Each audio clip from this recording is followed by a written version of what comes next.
Man, this car's giving me a major problem. Tell me what's going on. Let me start by getting the engine size. Is this a 1.6 or a 1.8? It's a 1.8. And what's going on with it? When I was driving, it just died. And so at first I thought it was a fuel problem.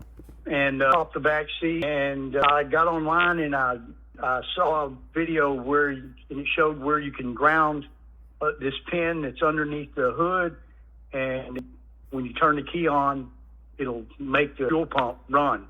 Well, I did that, and the fuel pump's running. And I've checked the fuel pump relay, pulled it out, jumped 12 volts across it. It's working. And I pulled the plug, turned the car over, no fire to the plugs.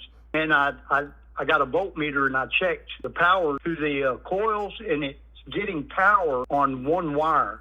And so I replaced the coils, and still it won't fire over. Right. So I'm stumped now. I don't really know where next to go. I know I don't have a scanner, but on a GM vehicle, I know how to ground one of the pins on the plug under the dash to make the engine check flash the code if there's something wrong. Right. But I don't know if that'll work on this car. So I haven't tried that yet. Let me ask you a question. If you turn the key on for a key on engine off, does the check engine light come on for a bulb check? Yes, it comes on. When I turn it, if I just turn the key on, and the check engine light does come on normal when you go to start the car. Does it go off when cranking it over? I didn't notice that. Would that make a difference? Yes, on this particular vehicle, I do believe so. So Ford and Mazda, I believe, they're pretty similar here. And when you crank it over, back in the day on Ford vehicles, when the engine module or the powertrain control module would recognize engine RPM, it would turn off the check engine light when cranking. And as soon as that happens, it'll fire up because you got spark. So I would just watch that check engine light while cranking. And if it doesn't go off, then the computer doesn't see engine RPM. So I believe on this one, it's your engine RPM is going to come from the crankshaft position sensor. Right. But you have the camshaft position sensor on this vehicle. So I don't know if the computer needs to see both cam and crank signals in order to produce spark. Now, on a lot of the imports, it does. On Dodge, Jeep, and Chrysler vehicles, it does. But I don't know on this one. But it would be something worth looking into. And if you haven't done so already, you're going to want to check those timing marks. Oh, right. You're going to want to make sure the timing belt didn't break. You're exactly right. Because I should have already done that. Yeah, absolutely. Because what could have happened is the crankshaft could be turning when cranking it over, but the top half of the engine's not cranking, therefore the cam sensor isn't turning, therefore you have no spark. You're right. Should already check the timing marks.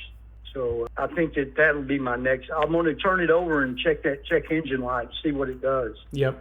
And then I'll check the timing mark and make sure it's on at top dead center. So. Yep. Now I could be wrong on the check engine light thing on this 2000. What is this? A 2000 Mazda. So yes. Even if let's just say it does go off when cranking, again that could indicate that it's just the crank sensor is working. Well, and we know that when the crankshaft is spinning, right? But it doesn't necessarily mean that the cam is spinning. So it might go off. The check engine light might still go off, but the cam sensor still isn't producing a signal because the engine, the top half of the engine isn't rotating. So therefore, we still could have a timing issue. So you're still going to want to check that. Right. Thanks, man. You helped me because I wasn't even thinking straight about checking to see if the timing belt had maybe popped. I can't tell you how many times I talk to people and not only this vehicle, but on other vehicles that require the cam and crank signals to be working and in sync with each other in order to produce spark. And people always argue with me that this isn't a mechanical problem, this is an electronic problem. And we sit there and go back and forth. I try to tell them as nicely as possible. And then sure enough, then they check mechanics of the engine and it's out of time, or the timing belt or chain broke depending on the engine. So 100% check that. And then if all that checks out good, then at that point you just reply back online, let me know what you find. But I have a feeling we're going to find something when we run these tests.